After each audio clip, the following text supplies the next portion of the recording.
Hello everyone, welcome to sleepy classes. कैसे हैं आप लोग? होपफुली अच्छे होंगे, आपका प्रिपरेशन अच्छा चल रहा होगा। तो आज जो है हम लोग लेके आए हैं ईपीएफओ और उसमें हम लोग देखेंगे इकोनॉमिक्स और उसमें ही हमारा लेक्चर 5। ठीक है, अभी तक हमने क्या देख लिया? इसमें 4 लेक्चर्स देखा, 4 बहुत इंपॉर्टेंट लेक्चर्स हमने देखा, 4 इंपॉर्टेंट टॉपिक्स पे देखा हमने।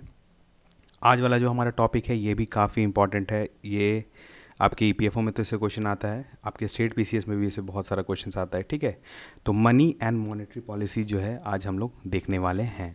ठीक है, देखिए क्योंकि ये हमारा जो है ये आप जानते हैं एक रिवीजन सीरीज़ है, तो कोशिश हम लोग क्या करते हैं कि एक लेक्चर में ही सारा इन्फॉर्मेशन क्लब कर दिया जाए कि आपको मैक्सिमम इन्फॉर्मेशन एक लेक्चर से मिल जाए। ठीक है, वो ज़रूरी है लेक्चर थोड़ा सा बड़ा होगा, ये हो सकता है 1 घंटे का लेक्चर हो, लेकिन आप अगर आप इसको 2x पे देखेंगे तो आपका जो है ये 20 मिनट्स के आसपास, 25 मिनट्स के आसपास ये ख़त्म हो सकता है। ठीक है, लेकिन आपको जो इस 25 मिनट्स के लेक्चर में जो है आपको इतना कंटेंट मिल जाएगा कि अगर मनी या मॉनेटरी पॉलिसी रिलेटेड कोई भी क्वेश्चन आता है आपकी ईपीएफओ, आपके स्टेट पीसीएस में भी, तो आप इसको आराम से सॉल्व कर सकते हैं।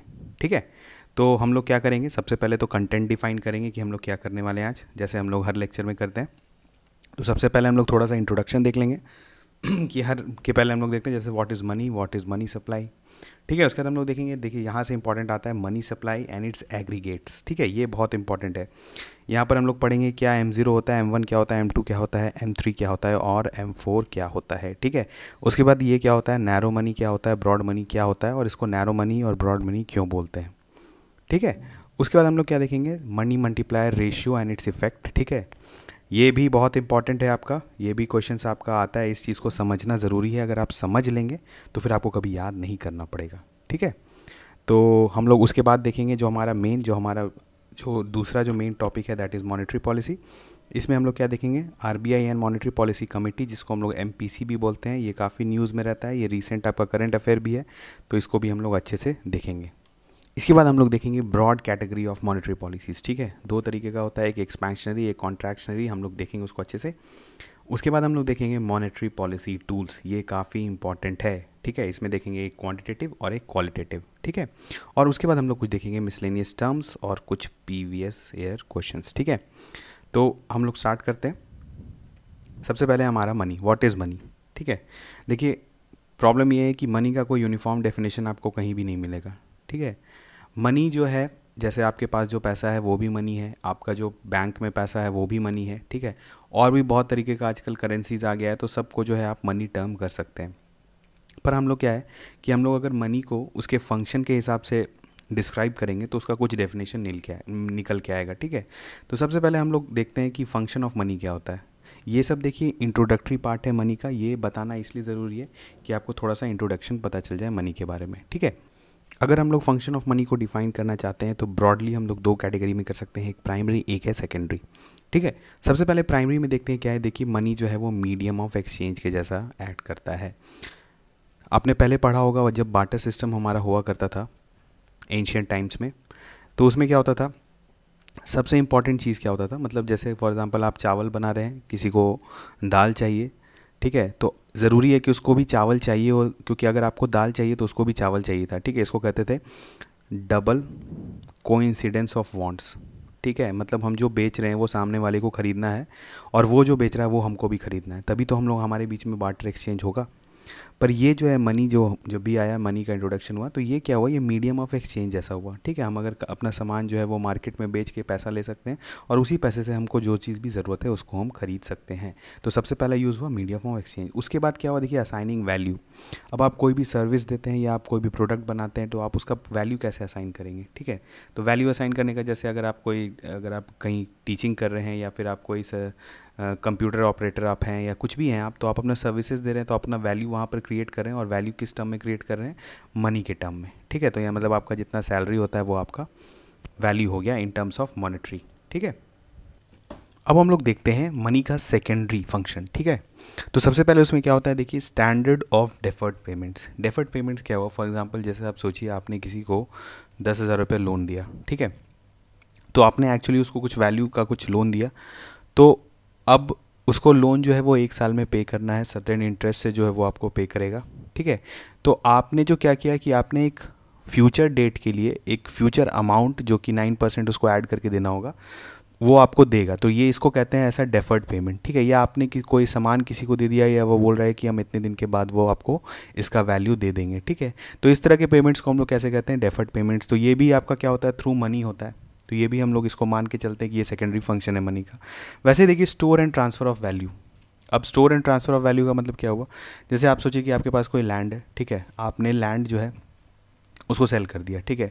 आपको कुछ मनी मिला। अब उसी मनी से आपने क्या किया कि आपने किसी दूसरे जगह एक लैंड खरीद लिया, ठीक है। तो आपने क्या किया कि एक्चुअली वैल्यू जो है आपका, जो आपका लैंड का वैल्यू था, आपने उसको मनी में चेंज किया और फिर मनी से आपने कहीं एक और वैल्यू क्रिएट कर लिया। तो ये सब बहुत सारा यूसेज होता है मनी का। इसको आप समझ सकते हैं डिटेल में। अगर आप पढ़ना चाहते हैं तो मनी के बारे में भी आप डिटेल में पढ़ सकते हैं, लेकिन यहाँ पर आपको पता होना चाहिए कि मनी का प्राइमरी और सेकेंडरी फंक्शंस क्या होता है। इसके अलावा भी काफ़ी फंक्शंस होता है, ठीक है। तो उसको हम लोग को यहाँ पर देखने का ज़रूरत नहीं है, क्योंकि हमारा ये जो है ये बहुत लिमिटेड सीरीज़ है। और ऐसे भी फॉर दैट मैटर अगर आपको कभी आता है तो मनी का यूसेज आपको इससे ज़्यादा जो है वो क्वेश्चंस में नहीं आएगा, ठीक है। उसके बाद हम लोग अब देखते हैं क्या, देखिए अब देखिए मनी का क्लासिफिकेशन भी होता है। मनी को क्लासीफाई आप बहुत तरीके से कर सकते हैं, ठीक है। यहाँ पर हमने जो है उसको एक तरीके से क्लासीफाई किया है। ऐसे आप इसका हो सकता है लीगल टेंडर पे भी क्लासीफाई करें, जैसे आप सुने होंगे लिमिटेड लीगल टेंडर होता है किसी का, फिएट मनी क्या होता है। तो इस तरह का भी जो होता है कैटेगराइजेशन ऑफ मनी होता है। इसको आप एक बार देख लें, ठीक है, देख लें। अगर आप एक बार देख कर जाना चाहते हैं तो ठीक है, लेकिन अभी जो है यहाँ पर हम लोग एकदम जो बेसिक जो कैटेगराइजेशन होता है मनी का वही करेंगे। जैसे पहला आपको एक होता है फुल बॉडीड मनी, ठीक है। फुल बॉडीड मनी क्या होता है, जैसे पहले के ज़माने में हमारे आप सुनते होंगे कि चांदी का सिक्का रहता था या तो सोने का सिक्का रहता था, ठीक है। तो देखिए मनी का दो चीज़ होता है। मनी का एक होता है फेस वैल्यू, ठीक है, और एक होता है intrinsic value. Intrinsic value actually क्या हुआ कि वो जिस भी मटेरियल का बना है, वो जिस भी चीज़ का बना हुआ है उसका वैल्यू कितना है, ठीक है। जैसे अगर आप सोचिए, अगर आप एक सोने का सिक्का है, ठीक है, तो सोने के सिक्के पर जो भी वैल्यू होगा, ठीक है, और सोने का भी एक अलग वैल्यू है, ठीक है। सोना क्योंकि एक प्रेशियस मेटल है आपका, तो उसको अगर हम लोग बेचेंगे तो उसको भी पैसा आएगा, ठीक है। तो वहाँ पर जब भी आपका फेस वैल्यू और इंट्रिंसिक वैल्यू जब सेम हो जाए, ठीक है, तो उसको हम लोग बोलते थे फुल बॉडीड मनी। ये पहले ऐसा करेंसीज जो आप सुनते थे, राजा महाराजा जो है सोने या चांदी का सिक्का इशू करते थे, तो वो होता था kind of full bodied money, ठीक है। उसके बाद क्या हुआ हमारा रिप्रेजेंटेटिव फुल बॉडी मनी। इसमें क्या था कि आपका कोई एक मनी होगा, जैसे वो आप किसी का भी रख सकते हैं, वो आप जो बनता है कॉपर का, ठीक है, कॉपर का कॉइन बन रहा है। तो अब क्या हो रहा है कि उस पर जो है आपका फेस वैल्यू जो हम लोग असाइन कर रहे हैं, ठीक है, जो भी 10 रुपये का या 10 पैसे का जो भी सिक्का था, तो जिस भी मेटल से वो बन रहा था उससे जो उसका फेस वैल्यू जो उसकी इंट्रिंसिक वैल्यू से ज़्यादा हो जा रहा था, ठीक है। अब इसमें भी ये तो पहले के, अब हमारे पास जो पेपर मनी है, ठीक है, वो भी काइंड ऑफ, क्योंकि पेपर का आप जानते हैं कि जो फेस वैल्यू होगा वो ऑब्वियसली उसकी इंट्रिंसिक वैल्यू से जो वो ज़्यादा होगा, क्योंकि पेपर का तो ऐसे कुछ वैल्यू होता नहीं है, ठीक है। और इसमें भी क्या होता है आपका एक कन्वर्टेबल पेपर मनी होता है, जो कि generally representative full body money वैसा होता है जो कि हम एक रिप्रेजेंटेटिव मनी है, जैसे आपका एक करेंसी हुआ, कोई करेंसी नोट हुआ, लेकिन उसके बैकिंग में क्या होता है कि जो भी बॉडी उसको इशू कर रही है तो उसके बैकिंग में उसके पास उसका वैल्यू होता है। मतलब वो अगर आप पैसा जाके अगर आप उसको कन्वर्ट कराएं तो आपको उसका जो वैल्यू है उसके एवज में आपको वो पैसा या जो भी मेटल्स जो है या गोल्ड जो है वो उसको देना पड़ेगा, जो कि उसको रिप्रेजेंट करता है, ठीक है। इसमें भी होता है कन्वर्टेबल, एक होता है एक इनकन्वर्टेबल होता है, ठीक है। इतना डिटेल्स में हमको यहाँ पर नहीं जाना है, ये सिर्फ आपको ब्रॉड कैटेगरी यहाँ पर दे दिया गया है। इसको अगर आप देखना चाहते हैं तो एक बार देख लें, हमारा ये बहुत नॉन इम्पॉर्टेंट पार्ट है, specially from the point of EPFO. उसके बाद हमारा क्रेडिट मनी होता है। क्रेडिट मनी भी आपका काइंड ऑफ रिप्रेजेंटेटिव मनी ही है। जैसे आप फॉर एग्जांपल सोचिए, अगर आप बैंक में जो है डिमांड डिपॉजिट करके आए हैं, ठीक है, तो अब आपको किसी को पैसा देना है, तो आप क्या करते हैं, सिर्फ एक चेक लिख के दे देते हैं, ठीक है, कि ये चेक ले लो, ये तुम्हारा जो है ये वैल्यू ट्रांसफ़र हो जाएगा। तो ये भी क्या हुआ, एक तरह से आपकी एक आप एक्चुअली कैश तो उसको नहीं दे रहे हैं, आप उसको एक चेक दे रहे हैं, ठीक है। तो वो भी काइंड ऑफ रिप्रेजेंटेटिव मनी है। तो और भी बहुत तरीका का मनी होता है, जैसे प्रॉमिसरी नोट्स को वो भी काइंड ऑफ मनी की तरह एक्ट कर सकता है, ठीक है। तो ये हुआ ब्रॉड कैटेगरीज ऑफ मनी। इसके अलावा भी बहुत होता है, जैसे अगर आपको देखना है तो आप देख लें कि फिएट मनी क्या होता है, ठीक है, फिएट मनी क्या होता है, और आपका लिमिटेड लीगल टेंडर वाला मनी क्या होता है, लीगल टेंडर वाला मनी क्या होता है, सब तो इसके बारे में आप थोड़ा सा देख लें अगर आपके पास टाइम है तो, नहीं तो ये हमारा बहुत नॉन इंपॉर्टेंट पार्ट है। इसके बाद हम लोग बढ़ते हैं इंपॉर्टेंट पार्ट पर। अब हमारा इंपॉर्टेंट आता है मनी सप्लाई, ठीक है। मनी सप्लाई क्या होता है, देखिए मनी सप्लाई को अगर हम लोग डिफाइन करना चाहें, ठीक है, इसको जैसे जैसे लेक्चर आगे बढ़ेगा आपको खुद ब खुद समझ में आएगा कि मनी सप्लाई का मतलब क्या होता है, ठीक है। यहाँ पर पहले हम लोग डेफिनेशंस देखेंगे, उसके बाद हम लोग देखेंगे जो आपका जो एग्रीगेट्स होता है मनी सप्लाई का उसको डिफाइन कैसे करते हैं। उसके बाद हम लोग आगे देखेंगे कि कैसे आपका ब्रॉड मनी जो है, जो आपका हाई पावर्ड मनी या जो भी आप रिजर्व मनी जिसको हम लोग बोलते हैं, वो कैसे आपका क्रिएट करता है money multiplier effect in a economy, ठीक है।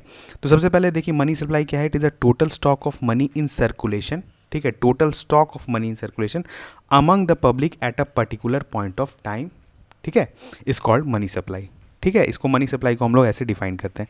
अब देखिए मनी सप्लाई का डेफिनेशन तो ये है, पर हम लोग मनी सप्लाई को कैसे मेज़र करते हैं, असर्टेन कैसे करते हैं किसी भी इकोनॉमी में, तो इसका हम लोग क्या करते हैं, इसके लिए कुछ सर्टेन एग्रीगेट्स होता है। एग्रीगेट्स क्या हुआ, जिसको हम लोग कहते हैं इंडिकेटर्स, ठीक है। अगर हम इन इंडिकेटर्स को देखेंगे तो हमको पता चलेगा कि इकोनॉमी में मनी सप्लाई बढ़ रहा है या घट रहा है, ठीक है।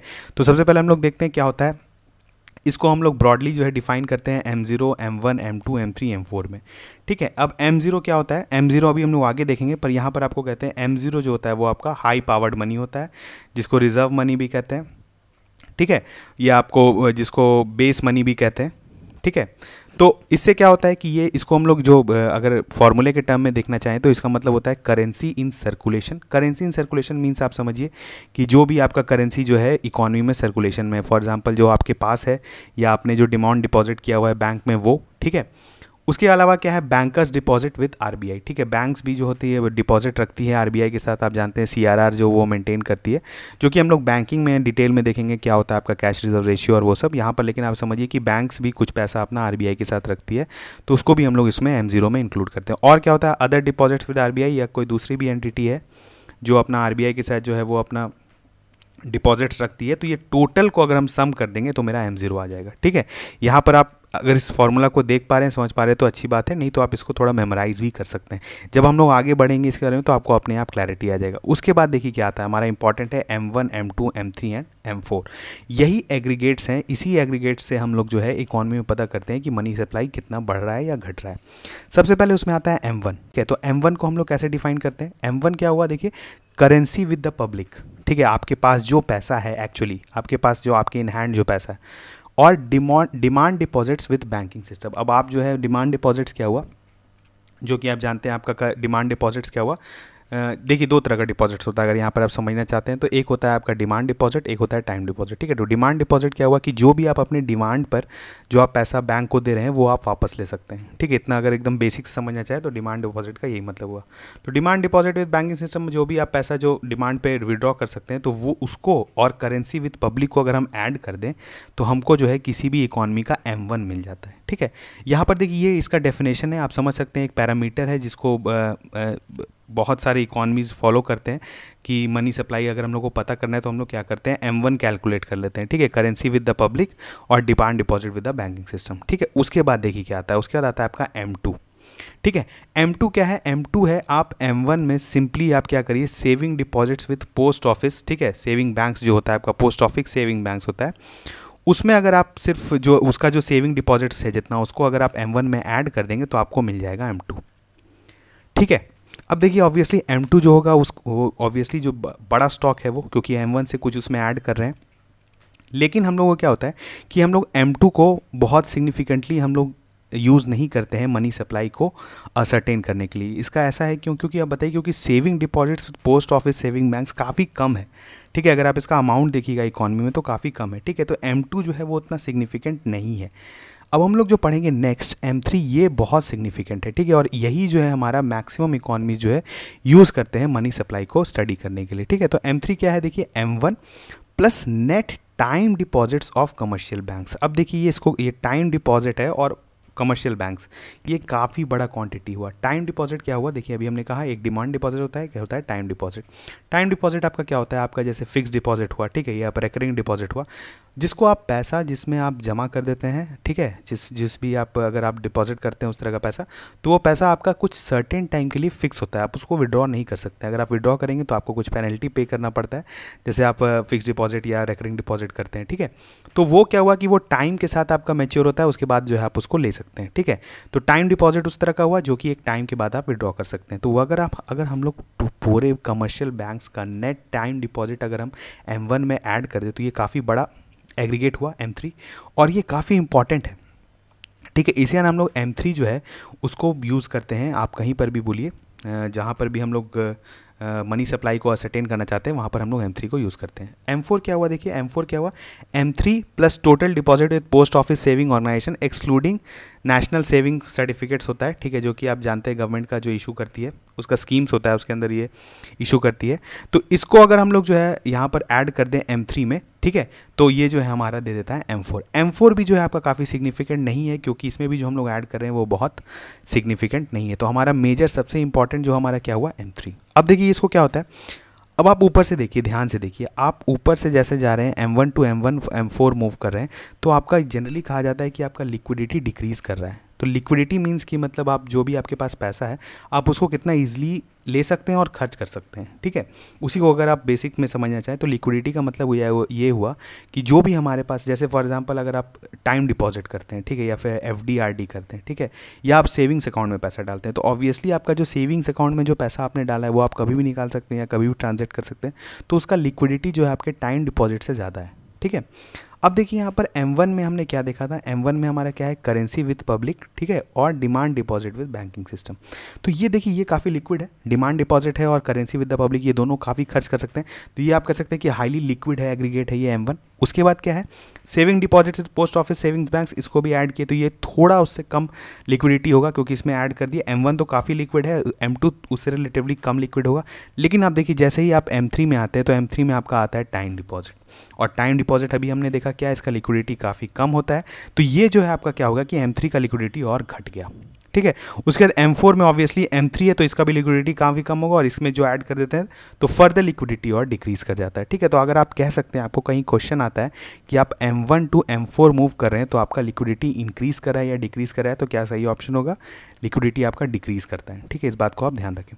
अब देखिए क्या है आपका M1 and M2 are narrow money, ये भी एक तरह से डिफाइन किया हुआ है। नैरो मनी इसलिए बोलते हैं क्योंकि ये बहुत ही, जैसे M1 क्या है, वो बेसिकली आपका जितना भी लिक्विड मनी है जो आपका मनी सप्लाई में, उसको दर्शाता है, ठीक है। सेम आपका M2 भी है, M2 को भी जो है, M2 में क्या है, सिर्फ M1 में हम लोग ऐड कर रहे हैं saving deposit with post office savings bank, और हमने जैसे कहा कि ये काफ़ी इनसिग्निफिकेंट होता है। अगर आप बाकी के रिस्पेक्ट में देखें तो आप बोल सकते हैं कि M1 एंड M2 जो है आपका काफ़ी narrow definition of money supply दे रहा है, ठीक है।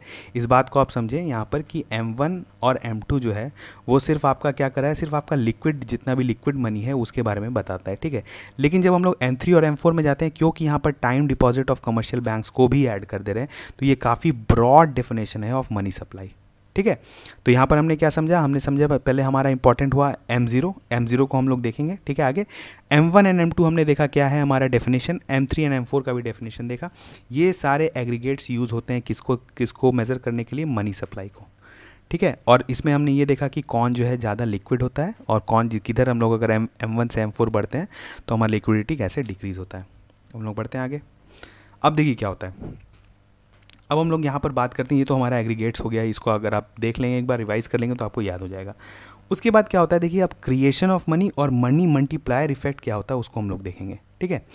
तो सबसे पहले हम लोग देखते हैं कि मनी का क्रिएशन कैसे होता है। देखिए under RBI act 1934 RBI has been given the power to issue currency, ठीक है। करेंसी जो आप जानते हैं कि इशूइंग डिपार्टमेंट होता है RBI का जो कि करेंसी इशू करता है, लेकिन आप जानते हैं क्योंकि अभी हमने जस्ट पढ़ा कि जो भी रिप्रेजेंटेटिव मनी होता है या जिसको होता है उसका कुछ बैकिंग होना ज़रूरी है। जस्ट आप ऐसा नहीं है कि अगर RBI को आज मन किया कि हम करेंसी प्रिंट कर देते हैं तो वो प्रिंट कर देगा, नहीं करेगा, इसलिए क्योंकि उसके बैकिंग में जो उसके पास एसेट है या जो भी आपका कैपिटल एसेट है या जो उसका होना चाहिए इन टर्म्स ऑफ गोल्ड्स या वो होना चाहिए, जो कि क्योंकि आप जानते हैं क्योंकि आपका जो पैसा रहता है, ठीक है, तो पैसे में आप देखते रहते हैं कि वहाँ पर लिखा रहता है, आप जब भी आप किसी नोट को देखेंगे तो वहाँ पे लिखा रहता है कि वहाँ पे RBI गारंटी करती है कि ये वैल्यू जो है वो अश्योर करेगी जो भी उसका उस रुपए का ओनर होगा, ठीक है। इसका ये मतलब होता है कि उसके रेस्पेक्ट में वो जो रुपी जो वो इशू की है उसके रेस्पेक्ट में उसके पास कुछ ना कुछ एसेट है, तभी वो करेंसी प्रिंट कर रही है, ठीक है। मतलब ऐसा नहीं है कि जो, क्योंकि आप जान रहे हैं कि करेंसी जो है, ठीक है, जो भी प्रिंट करती है RBI वो एक तरह से उसका लाइबिलिटी है। लाइबिलिटी क्यों है, क्योंकि आप उसमें लिखा रहता है कि मैं धारक को जो है इतना रुपए अदा करने का ये करता हूँ, ठीक है। तो उसमें क्या है कि अब उसमें ऑब्वियसली वो उसका लाइबिलिटी क्रिएट है, तो लाइबिलिटी क्रिएट होने के लिए क्या करना पड़ेगा, आरबीआई को उसका एडिक्वेट एसेट्स होना चाहिए, तभी वो न्यू करेंसी जो है वो प्रिंट करेगा। अगर आप सिंपल वे में समझना चाहते हैं तो इसको ऐसे समझ सकते हैं। तो देखिए अब क्या होता है, बैलेंस शीट ऑफ किसी भी बैंक का जो होता है, आप समझते हैं, चाहे आरबीआई भी एक तरह का बैंक है, तो उसका भी बैलेंस शीट में एक साइड एसेट होगा, एक साइड लाइबिलिटी होगा। तो अब हम लोग देखते हैं कि आरबीआई का एसेट्स क्या है। एसेट्स क्या है, वो गोल्ड कॉइन जो होल्ड करता है, ठीक है, गोल्ड बुलियंस होल्ड करता है। उसके बाद क्या होता है, फॉरेन सिक्योरिटीज़ होल्ड करता है। वो फॉरेन सिक्योरिटीज़ को हम लोग जैसे आगे अभी हम लोग जब इंटरनेशनल ऑर्गेनाइजेशंस पढ़ेंगे हम लोग, तो स्पेशल ड्राइंग राइट्स होता है आईएमएफ का, उसको भी जो है आरबीआई अपने एसेट्स में रखता है। गवर्नमेंट सिक्योरिटीज़ जो होता है, देखिए अब गवर्नमेंट सिक्योरिटीज़ क्या है, गवर्नमेंट सिक्योरिटीज़ ऑब्वियसली जब है गवर्नमेंट जो है पैसा लेने के लिए जो गवर्नमेंट सिक्योरिटीज़ इशू करती है, तो अगर आरबीआई उसको पैसा देकर अगर गवर्नमेंट सिक्योरिटीज़ अपने पास रख लेता है तो वो काइंड ऑफ उसका एसेट हुआ, ठीक है। और क्या हुआ, लोन्स एंड एडवांसेस। अब आरबीआई जानते हैं आप स्टेट्स को और किसी दूसरे एंटिटी को अगर लोन देता है तो वो लोन भी क्या है, हमेशा एसेट होता है। क्यों? क्योंकि उस पर उसको इंटरेस्ट मिल रहा है और वो प्रिंसिपल भी उसको वापस आएगा, ठीक है। तो ये हो गया आपका एसेट साइड, ठीक है। अब आता है लाइबिलिटीज़। लाइबिलिटीज़ वही अभी हमने जस्ट देखा, करेंसी इन सर्कुलेशन, ठीक है। करेंसी आपका जो सर्कुलेट कर रहा है पूरे इकॉनमी में, चाहे वो डिमांड को जितना भी करेंसी है, ठीक है, वो जो है आपका एक तरह से आरबीआई का लाइबिलिटी है, ठीक है। दूसरा लाइबिलिटी क्या है, deposit held by government, banks and other financial institutions, जो अगर जैसे गवर्नमेंट या दूसरे स्टेट गवर्नमेंट्स भी जो है अपना जो डिपॉजिट्स रखती है विद आरबीआई, ठीक है, वो भी एक तरह से आरबीआई का लाइबिलिटी है। तो ब्रॉडली जो है आप इसका लाइबिलिटी समझ सकते हैं। ऐसे और भी लाइबिलिटीज़ होता है, लेकिन वो हम लोगों को डिटेल में देखने का जरूरत नहीं है। प्राइमरी जो है आपका एसेट्स और लाइबिलिटीज़ ऑफ आरबीआई को आप इस तरह से डिफाइन कर सकते हैं, ठीक है। अब देखिए क्या होता है, अब यहाँ पर हमारा मेन चीज़ स्टार्ट होता है। अब जैसे आप सोचिए कि आरबीआई ने क्या किया कि अपना कुछ सर्टेन गोल्ड, ठीक है, कुछ एसेट अपना सेल ऑफ किया, ठीक है, एसेट अपना सेल ऑफ किया, तो वो क्या हुआ, ठीक है। तो अब क्या हुआ कि जैसे इकॉनमी में वो 100 रुपीज़ जनरेट की, ठीक है, आरबीआई से जो है 100 रुपीज़ है ये जो निकला, ठीक है। तो अब 100 रुपीज़ निकला आरबीआई से, ठीक है, हम लोग एकदम 100 रुपीज़ के ही रेस्पेक्ट में देखेंगे, ठीक है, ज़्यादा के बारे में नहीं सोचेंगे। यहाँ पर सोचिए कि जब कुछ सेल ऑफ करके एसेट जो है वो पैसा आया और वो आपकी इकॉनमी में आ गया, ठीक है। अब इकॉनमी में जब आपका जैसे जो पावर जो मनी आया, ठीक है, उसको हम लोग बोलते हैं M0, ठीक है, यही होता है M0। लेकिन हम लोग ओवरऑल M0 को नहीं ले रहे हैं, यहाँ पर हम लोग 100 रुपीज़ को ही M0 मान रहे हैं, क्योंकि हम लोग 100 रुपीज़ के ही रेस्पेक्ट में देखेंगे कि देखिएगा कि आपका यही 100 रुपीज़ जो है वो कैसे विथ जो है चेंज होके ये मनी सप्लाई कितना बड़ा क्रिएट कर देगा, ठीक है। और इसी को हम लोग बोलते हैं मनी मल्टीप्लायर इफेक्ट, ठीक है। और ये जिस प्रोसेस के थ्रू होता है इसको हम लोग बोलते हैं fractional reserve banking and credit creation, ठीक है। तो अब देखिए क्या है, जैसे suppose RBI generates ₹100 as high powered money by selling its assets. M0 हम जो कहे इसको कहते हैं, क्या आपको कहते हैं, ये आपका रिजर्व मनी भी कहलाता है, ये आपका हाई पावर्ड मनी भी कहलाता है, ठीक है। तो आप जो है कंफ्यूज नहीं करें। अब देखिए क्या है, जैसे आप सोचिए कि ये 100 रुपीज़ किसी ने जो किसी को मिला ये 100 रुपीज़, ठीक है, जो आरबीआई ने दिया। तो अब ये क्या है कि वो क्या करेगा कि 100 रुपीज़, हम लोग एक आइडियल कंडीशन सोच रहे हैं, अगर वो 100 रुपीज़ जाके किसी बैंक ए में डिपॉजिट कर दिया, ठीक है, किसी बैंक ए में डिपॉजिट कर दिया। अब क्या है, देखिए कुछ होता है क्या, रिजर्व, ठीक है, रिजर्व परसेंटेज हम लोग जानते हैं कि बैंक को कुछ पैसा जो भी उसके पास आता है, ठीक है, उसको रिजर्व में डालना पड़ता है, ठीक है, वो पैसा वो रिजर्व में डालता है और रेस्ट अमाउंट को चाहे वो उसे बिजनेस करे चाहे उसको पूरे में लोन में दे दे। तो हम लोग यहाँ पर आइडियल कंडीशन मान रहे हैं कि उसको 5% हमेशा जो भी पैसा आता है उसको रिजर्व में रखना पड़ता है, बाकी वो लोन में आगे दे देता है, ठीक है। तो जैसे सोचिए आपके पास बैंक ए को जो भी जिस आदमी ने भी क्या किया कि बैंक में डिपॉजिट कर दिया 100 रुपीज़। अब देखिए वो 100 रुपीज़ से क्या वो 95 रुपीज़ जो है वो फर्दर बैंक जो है वो किसी को लोन में दे देगी और 5 रुपीज़ जो है वो अपने पास रख लेगी, ठीक है। अब क्या हुआ कि जिसके पास ये 95 रुपीज़ गया जिन्होंने, उसने क्या किया कि उसने किसी दूसरे बैंक में वो उसको डाल दिया। तो अब उसके पास दूसरे बैंक के पास ₹95 आ गया। अब क्या करेगी, उस 95 का जो है वो उसका एक तरह से ये हो गया और उसमें जो है वो फिर वही करेगी, 5% जो है वो हटाकर जो है वो रेस्ट अमाउंट जो है वो लोन में दे देगी।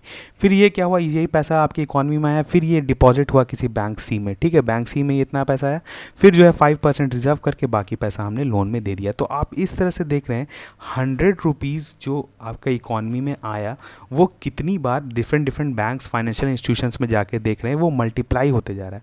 वो एक्चुअली उसका वैल्यू नहीं बढ़ा है, पर उसके एवज में क्या हो रहा है कि आप लोन्स दिए जा रहे हैं, बैंक जो लोन्स दे रहा है तो वो जो एक तरह से कर रहा है वो 100 को जो है वो मल्टीप्लाई करते जा रहा है। वो आप एक तरह से करते हैं वर्चुअल मनी में वो मल्टीप्लाई करते जा रहा है, ठीक है। तो अगर आप जैसे इस यहाँ अगर आप डिफरेंट बैंक से होते हुए अगर आप इसको टोटल को ऐड करेंगे तो ये आपका यहाँ पर दे देगा 2000, ठीक है।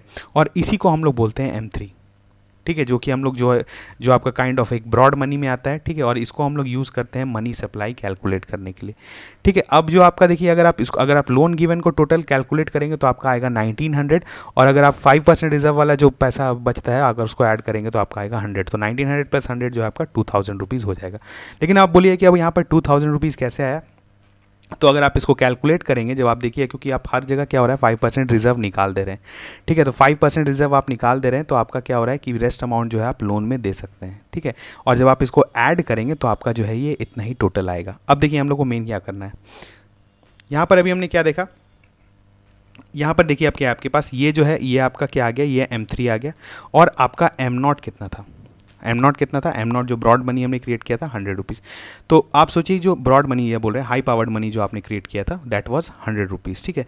तो आपका हाई पावर्ड मनी जो कि 100 रुपीज़ था उसके वजह से आपका कितना M3 प्रोड्यूस हो गया, M3 प्रोड्यूस हो गया आपका 2000, ठीक है। तो हम लोग को मनी मल्टीप्लायर इफेक्ट अगर कहीं पर भी निकालना हो तो हम लोग क्या करते हैं M3/M0, ठीक है। तो ये कितना आ जाएगा आपका 2000 डिवाइडेड बाई 100। तो आप लोग कहेंगे कि 20 टाइम्स जो है इकॉनमी में मनी मल्टीप्लाई हो गया है, ठीक है। अब हम लोग इसको आगे देखते हैं। देखिए मनी मल्टीप्लायर का क्या होता है M3/M0 और किए 2000/100, तो हमारा क्या हुआ 20 टाइम्स जो है हमारे इकॉनमी में मनी मल्टीप्लाई हो गया। सिर्फ जो आपने जो 100 रुपये जो हाई पावर्ड मनी क्रिएट किया था उसके वजह से जो है 2000 रुपीज़ में वो वर्चुअल मनी ही है वो, क्योंकि बैंक का जो है वो बैंक में वो मल्टीप्लाई होते होते वो लोन में आगे जा रहा है, सेम पैसा जो है लेकिन उसका वर्थ एडिशन होते जा रहा है, तो वो बन जाता है 2000, और जो है मल्टीप्लायर इफेक्ट जो आता है वो आता है 20, ठीक है। ये तो हम लोग एक एग्जांपल लिया 100 का, लेकिन अगर आपको कहीं भी अगर मनी किसी भी इकॉनमी में अगर मनी मल्टीप्लायर इफेक्ट निकालना रहे तो आप क्या करना पड़ेगा, आपको 1/R करना पड़ेगा। तो 1/R क्या है, पहले हम लोग R देख लेते हैं। R जो है आपका परसेंटेज रिजर्व, अभी हमने क्या किया 5% रिजर्व जो हम लोग रख रहे थे अपने पास, ठीक है। तो अगर आप ऑब्जर्व करेंगे, ठीक है, हर जगह आप 5% रिजर्व रख रहे हैं, ठीक है, और रेस्ट जो है आपका लोन अमाउंट में चला जा रहा है। तो अगर आप इसको कैलकुलेट करेंगे सबको आपको, तो आपको एक पैटर्न ऑब्जर्व होगा कि अगर आप ऐसा करें कि 5% जैसे आपका परसेंटेज जैसे 5% रिजर्व है, ठीक है, तो सबसे पहले हम लोग को R कैलकुलेट करना पड़ेगा। R क्या है, R जो है आपका जैसे 5% है, तो 5% को अगर हम लोग रेशियो में लिखना चाहें तो क्या लिखेंगे 5/100, ठीक है, 5/100 तो क्या हो गया 1/20, ठीक है। तो अगर आपको मनी मल्टीप्लायर इफेक्ट किसी भी इकॉनमी में निकालना है जिसमें हम लोग को रिजर्व परसेंटेज पता है कि इतना मनी जो है वो बैंक को रखना पड़ता है अपने पास, तो उसको हम लोग को क्या कर देना है, उतना बाई 100 कर देना है, और उस मनी मल्टीप्लायर क्या हो जाता है 1/R। तो आपका R जो है वो 1/20 है, ठीक है। तो आपका मनी मल्टीप्लायर क्या हो जाएगा 1/1/20, तो आपका क्या आ जाएगा 20 टाइम्स, ठीक है। अगर आपका कहीं किसी इकॉनमी में 10% रिजर्व है तो क्या हो जाएगा जल्दी से बताइए। अगर इसको करते हैं हम R मेरा कितना आ जाएगा 1/10, और अगर हम लोग को मनी मल्टीप्लायर इफेक्ट निकालना होगा अगर हम निकालेंगे तो 1/1/10, तो आपका आ जाएगा 10 टाइम्स, ठीक है। तो हम लोग यहाँ पर क्या कह सकते हैं जल्दी से बताइए कि हमारा जो मनी मल्टीप्लायर इफेक्ट है वो इन्वर्सली प्रोपोर्शनल है किसके, जल्दी बताइए किसके पर, हमारा जो रिजर्व रेशियो होता है या रिजर्व परसेंटेज जो होता है, ठीक है। यहाँ पर आप देख रहे हैं जैसे जैसे आपका जैसे अगर आप 5% रख रहे हैं तो आप 20 टाइम्स इंक्रीज़ कर रहे हैं, अगर 10% कर रहे हैं तो आप 10 टाइम्स इंक्रीज़ कर रहे हैं, ठीक है। तो आप लोग कह सकते हैं कि इन्वर्सली प्रोपोर्शनल होता है मनी मल्टीप्लायर इफेक्ट जो है वो रिजर्व रेशियो के, ठीक है। तो ये आया, ये तो आपको काफ़ी डिटेल में हम लोग देख लिए, पर अगर आपको जनरली क्वेश्चन ऐसा ही आता है कि बताइए मनी मल्टीप्लायर जो है वो डायरेक्टली प्रोपोर्शनल होता है रिजर्व रेशियो परसेंटेज के या इन्वर्सली होता है, इसी से रिलेटेड कुछ क्वेश्चन आपको आ सकता है। अब हम लोग देखते हैं आगे। देखिए अब हम लोग क्या है, अगर इस डायग्राम से आप देखना चाहेंगे तो आप इस मनी मल्टीप्लायर या मनी सप्लाई को जो है आप अच्छे से समझ पाएंगे। देखिए यहाँ पर हमने जैसे 100 रुपीज़ क्रिएट किया, ठीक है। अब 100 रुपीज़ से ही जो है आप जो वो करेंसी इन सर्कुलेशन जाएगा कुछ, और आपका जो डिमांड डिपॉजिट जाता है उसके बाद उसमें हम लोग कुछ ऐड करते हैं तो वो M2 में चेंज हो जाता है, फिर उसमें कुछ ऐड करते हैं तो M3 में चेंज हो जाता है, और कुछ ऐड करते हैं तो M4 में चेंज हो जाता है, ठीक है। तो ये जो है अब ब्रॉड कैटेगरी ऑफ एग्रीगेट्स है जिसको हमने अभी देखा, ठीक है। तो इस तरह से आप समझ सकते हैं कि M0 जो है वो स्टार्टिंग पॉइंट है किसी भी पैसा, जैसे M0 तो ओवरऑल काफ़ी बड़ा अमाउंट होता है अगर आप टोटल कैलकुलेट करें, लेकिन अगर आप M0 को अगर हम 100 ले रहे हैं, मतलब जो न्यू हम अगर कोई RBI जो है सर्कुलेशन में मनी लाता है, अगर 100 रुपीज़ यहाँ पर लाया तो वो टोटल फाइनली इकॉनमी में घूम घूम कर वो 2000 बन गया, ठीक है। और किसी भी इकॉनमी में जो है मनी मल्टीप्लायर इफेक्ट जो है वो किस किस फैक्टर्स पे डिपेंड करेगा। देखिए सबसे पहले तो क्या, अगर जैसे फॉर एग्जांपल आपका इकॉनमी पूरा फॉर्मल इकॉनमी है, ठीक है, मतलब सारे लोग जो है वो बैंकिंग सेक्टर में है, मतलब उन सब लोग का फाइनेंशियल इंक्लूजन हुआ है, सबका बैंक अकाउंट है। तो अब जो भी पैसा अगर निकलता है करेंसी सर्कुलेशन में आता है आपके इकॉनमी में, तो वो पैसा क्या होगा कि आप परफेक्टली जो है वो बैंक में डिपॉजिट होगा। बैंक जो है उस पैसे को जो है लोग जो है मतलब अपना ही पैसा डिपॉजिट करेंगे। अब वो जब सारा पैसा जो आपका बैंक में आने लगेगा, तो बैंक क्या करेगा, उस पैसे को आगे लोन्स में देगा। वो लोन से कुछ वर्थ क्रिएट होगा, फिर वो कुछ पैसा लौटा के बैंक में रखेंगे, ठीक है। तो एक तरह की आप देख रहे हैं चेन इफेक्ट क्रिएट हो जाता है। अगर आप कुछ पैसा इकॉनमी में आपका एंटर करता है तो उसके वजह से काफ़ी मल्टीप्लाइंग इफेक्ट जो होता है इकॉनमी में होता है। तो ये चीज़ आपका किस में डिपेंड करेगा कि आपका इकॉनमी जो है वो कितना फॉर्मल है। तो अगर आपको कहीं क्वेश्चन आता है कि मनी मल्टीप्लायर इफेक्ट, एक तो आपका रिजर्व रेशियो पे जो है वो डिपेंड करता है, लेकिन अगर आपका इकॉनमी जो अगर इनफॉर्मल है पूरी तरह से, फॉर एग्जांपल सोचिए अगर आपका करेंसी जो सर्कुलेशन में आया वो बैंकिंग सेक्टर में आया ही नहीं, ठीक है, वो बाहर रह गया, जो पैरेलल इकॉनमी हमारा होता है, ब्लैक इकॉनमी, तो उसमें क्या हुआ कि ना ही बैंक में पैसा आएगा, ना ही बैंक जो है वो लोन देगी। तो इकॉनमी में क्या हुआ कि अगर इवन करेंसी प्रिंट भी हो रहा है या आरबीआई जो है मनी सप्लाई अगर ऊपर से इंक्रीज़ भी करता है, तो आपका इकॉनमी में जो है उसका मल्टीप्लायर इफेक्ट नहीं दिखता है, ठीक है। तो फॉर्मलाइजेशन भी काफ़ी ज़रूरी है मनी मल्टीप्लायर इफेक्ट को पॉसिबल होने के लिए, ठीक है। अब हम लोग बढ़ते हैं आगे। ये तो हो गया हमारा मनी सप्लाई, हमने समझा M0, M1, M2, M3, इसका ब्रॉड डेफिनेशन हमने देख लिया।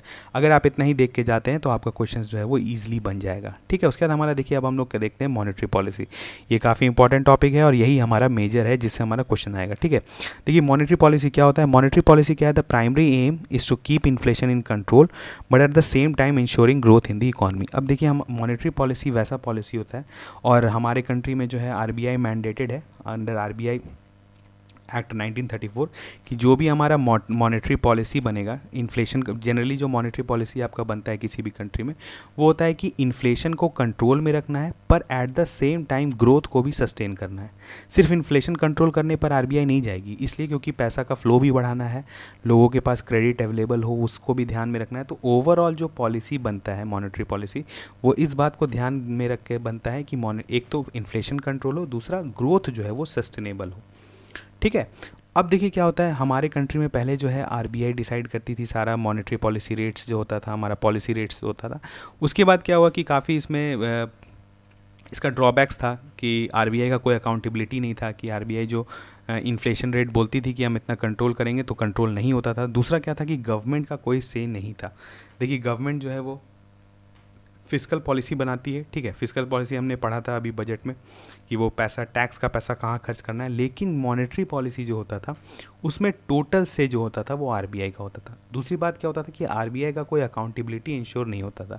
तो अब क्या है, उसके बाद जो है आप जानते हैं 2014 में एक उर्जित पटेल कमेटी RBI ने ही फॉर्म किया था कि इस चीज़ को कैसे सुधारा जाए। तो उसने ही उस कमेटी ने ही जो है रिकमेंड किया था कि हम एक मॉनेटरी पॉलिसी कमेटी बनाते हैं जो कि जनरली आपका 7 मेंबर्स होगा, ठीक है। लेकिन फाइनली जो MPC बना ये 6 मेंबर कमेटी था, ठीक है। तो इस तरह का कमेटी बनाएंगे जो कि एक टारगेट ओरिएंटेड इन्फ्लेशन टारगेटिंग करेगा। जैसे हम लोग एक टारगेट सेट कर देंगे इन्फ्लेशन का कि ये फॉलो करना पड़ेगा, और इन केस अगर वो फेल करता है, वो इन्फ्लेशन कंट्रोल नहीं कर पाता है, तो उसको गवर्नमेंट को रिप्लाई करना पड़ेगा, ठीक है। तो यहाँ पर हम लोग देखते हैं कि MPC का कॉन्स्टिट्यूशन कैसे हुआ और MPC में कौन कौन मेंबर्स होते हैं और इसका मेन काम क्या है। अगर आपको MPC से क्वेश्चन आया तो आप इतनी इन्फॉर्मेशन से इसको सॉल्व कर सकते हैं। देखिए क्या है, it was constituted under section 45ZB of reserve bank of India act 19। देखिए बहुत RBI एक्ट 1934 बहुत इंपॉर्टेंट है, ठीक है। ये आपका बहुत जगह आएगा, आपको इसको ध्यान में रखना है।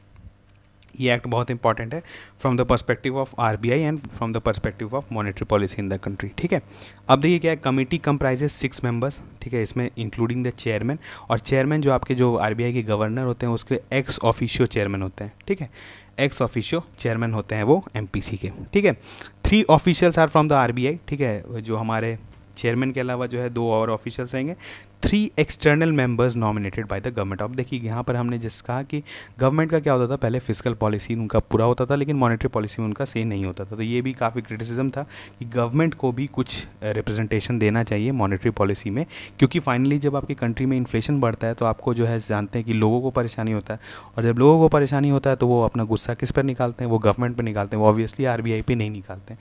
इसीलिए जो है गवर्नमेंट का भी से होना चाहिए मॉनेटरी पॉलिसी में, ठीक है। अब देखिए क्या है, कमेटी का काम क्या है, committee determines the policy interest rate required to achieve the inflation target. अब देखिए क्या है कि पॉलिसी इंटरेस्ट रेट यहाँ पर हम लोग देखेंगे, जो हम लोग कहते हैं रेपो रेट को, अभी हम लोग रेपो रेट आगे देखेंगे, परेशान नहीं हो आप।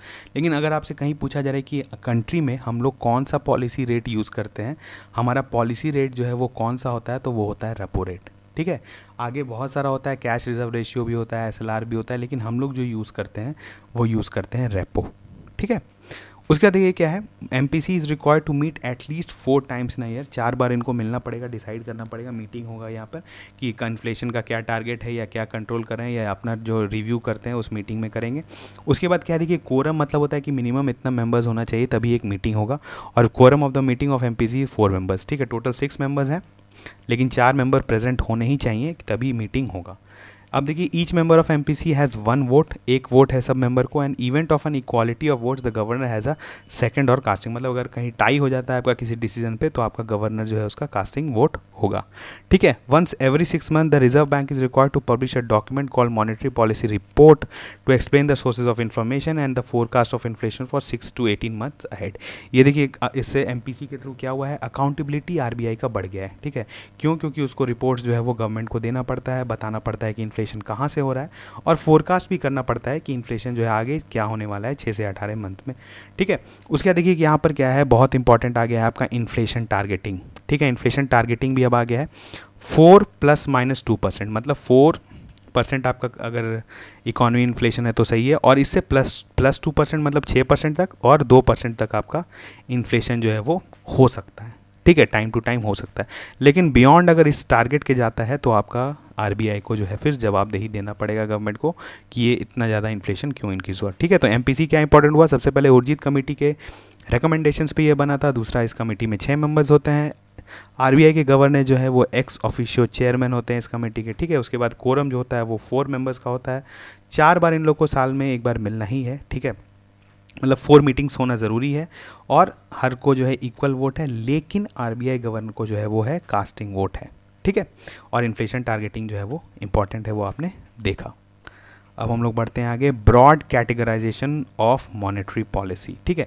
ये तो हुआ कि मॉनेटरी पॉलिसी कौन सी चीज़ बनाएंगी, जैसे हमारा मॉनेटरी पॉलिसी कमेटी था वो मॉनेटरी पॉलिसी फ्रेम करेगा, ठीक है। लेकिन मॉनेटरी पॉलिसी का अगर आप कैटेगराइजेशन करना चाहेंगे तो ब्रॉडली 2 तरीके से होता है, ठीक है। ऐसे तो और भी कुछ इंट्रिकेसीज हो सकते हैं, स्मॉल चेंजेस हो सकता है मॉनेटरी पॉलिसी में, पर उसको हम लोग जो है इसी के अंदर जो है पढ़ने का कोशिश करेंगे। एक होता है आपका एक्सपेंशनरी, एक होता है कॉन्ट्रैक्शनरी मॉनेटरी पॉलिसी, ठीक है। एक्सपेंशनरी क्या होता है, अभी आप समझ रहे हैं, अभी हमने जस्ट जो है पिछले इन्फ्लेशन में ही पढ़ा था कि हमारा डिफ्लेशन होता है एक सीन, और एक होता है इन्फ्लेशन, ठीक है। डिफ्लेशन क्या हुआ आपका, जब आपका जनरल प्राइस लेवल जीपीएल हमने वहाँ पे पढ़ा था, याद है आपको, जो आपका घटने लगता है, ठीक है। ये किसी वजह से भी हो सकता है, आपका एग्रीगेट डिमांड जब आपका इकोनॉमी में घटने लगे तो आपका जो है प्राइस लेवल घटने लगता है। तो उस केस में क्या होता है, आरबीआई को भी लगता है कि हमारा कंट्री में, मतलब हमारी कंट्री में डिफ्लेशन का कंडीशन क्रिएट हो रहा है। डिफ्लेशन का कंडीशन जो होता है वो काफ़ी ख़राब होता है, क्योंकि अगर एक बार वो उस लूप में जो हमने पढ़ा था, आपने याद होगा, डिफ्लेशनरी साइकिल में अगर इकॉनमी घुस गया तो फिर जो है ना ही डिमांड बनेगा, ना ही लोग प्रोड्यूस करेंगे, पूरी तरह से हमारा इकॉनमी जो है वो बर्बाद हो सकता है। तो उस केस में क्या होता है, जैसे हमारा डिफ्लेशन का जो है सीन आने लगता है, तो उस समय क्या होता है, जो भी हमारे मॉनेटरी पॉलिसी कमेटी है वो एक्सपेंशनरी पॉलिसी फॉलो करेगा। एक्सपेंशनरी पॉलिसी क्या हुआ कि आप मनी सप्लाई जो है वो इकॉनमी में बढ़ाएं। अब मनी सप्लाई बढ़ाने का हम लोग देखेंगे कि बहुत सारा टूल्स होता है, जैसे क्वांटिटेटिव टूल्स होता है कि कैसे हमारे इकॉनमी में पैसा बढ़े। तो जैसे फॉर एग्जांपल एक आप सोचिए डिक्रीजिंग पॉलिसी रेट, अभी हम लोग जस्ट देख रहे थे रेपो रेट, ठीक है, रेपो रेट हमने देखा, इसी को हम लोग पॉलिसी रेट के जैसा यूज़ करते हैं। तो अगर हम लोग इसको डिक्रीज़ कर देंगे तो हमारा क्या होगा कि पैसा लेंडिंग जो है बैंक्स को ईजी हो जाएगा, उसको सस्ता पड़ने लगेगा, तो बैंक्स जो है वो ज़्यादा लेंड करेगी, तो मनी सप्लाई जो है आपकी इकॉनमी में इंक्रीज़ करेगा, ठीक है। वैसे ही बाइंग गवर्नमेंट सिक्योरिटीज़, जैसे अभी हम लोग पढ़ेंगे ओपन मार्केट ऑपरेशंस होता है। आरबीआई क्या करेगी कि जो है गवर्नमेंट सिक्योरिटीज़ जो है वो मार्केट में जितने भी लोग के पास है, चाहे वो बैंक के पास हो या लोगों के पास हो, तो खरीदना स्टार्ट कर देगी। अब क्या हुआ कि गवर्नमेंट सिक्योरिटी जब आरबीआई खरीदेगी तो उसके बदले उन लोगों को क्या देगा, पैसा देगा, ठीक है। तो जब पैसा उन लोग के पास मिलेगा तो उन लोग क्या करेंगे, ज़्यादा खर्च करेंगे। ज़्यादा खर्च करेंगे तो क्या होगा कि आपका मार्केट में डिमांड क्रिएट होगा और आप जो है डिफ्लेशनरी कंडीशन से जो है वो बाहर निकल सकते हैं। Same goes with decreasing reserve ratios, जैसे आपका सीआरआर होता है, ठीक है, कैश रिजर्व रेशियो, और स्टैट्यूटरी लिक्विडिटी रेशियो होता है, इसको हम लोग आगे पढ़ेंगे। अगर इसको भी हम लोग घटाने लगे, ठीक है, हम लोग सीआरआर और एसएलआर को, क्योंकि ये मैंडेटरी होता है हर बैंक को मेंटेन करने का, ठीक है। तो अगर इसको घटा देंगे तो ऑब्वियसली बैंक के पास ज़्यादा पैसा बचेगा, वो लेंड कर सकता है, लोन्स दे सकता है, ठीक है। तो इस तरह से क्या होगा कि आपका मनी सप्लाई इंक्रीज होगा। अब इसके जस्ट ऑपोजिट होता है। अब देखिए एक चीज़ और यहाँ पे देख लीजिए, एक्सपेंशनरी पॉलिसी को हम लोग चीप मनी पॉलिसी भी बोलते हैं और ईजी भी बोलते हैं, ठीक है।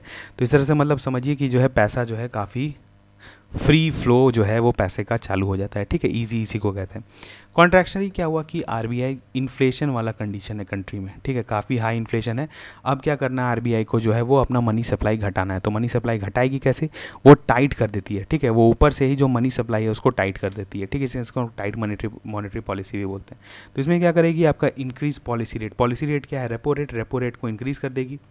इंक्रीज़ कर देगी तो बैंक्स को लोन महंगा पड़ने लगेगा, वो जो है आगे लेंड नहीं करेगा, तो कम लोगों के पास पैसा आएगा, लोग कम खर्च करेंगे, तो ऑब्वियसली जो है आपका जीपीएल जो जनरल प्राइस लेवल है वो फिर से नॉर्मल हो जाएगा, ठीक है। वैसे ही आपका सेलिंग गवर्नमेंट सिक्योरिटीज़ जो है वो सेल करने लगेगी, ठीक है। मतलब वो जैसे अगर लोगों से क्या होगा कि चलो तुम मेरा गवर्नमेंट सिक्योरिटी खरीदो और मुझे पैसे दो, ठीक है। तो जब लोग पैसे देने लगेंगे, गवर्नमेंट सिक्योरिटी में इन्वेस्ट करने लगेंगे, तो ऑब्वियसली उनके पास कम पैसा बचेगा, वो कम खर्च करेंगे, कम डिमांड होगा इकोनॉमी, और ओवरऑल जो है वो आपका इन्फ्लेशन घटेगा। Same goes with increasing reserve ratio, आपका सीआरआर जो है और एसएलआर जो है वो आपको अगर उसको इंक्रीज़ कर देंगे तो आपका जो है वो कॉन्ट्रैक्शन कर देगा इकोनॉमी में और आपका इन्फ्लेशन को घटा देगा। अब हम लोग बढ़ते हैं आगे। अब आ रहा है देखिए मॉनेटरी पॉलिसी टूल्स। ये तो हमारा हो गया कि चलिए ये पॉलिसी फॉलो होगा, ओवरऑल पॉलिसी, लेकिन ये पॉलिसी हम लोग फॉलो किस तरह से करेंगे।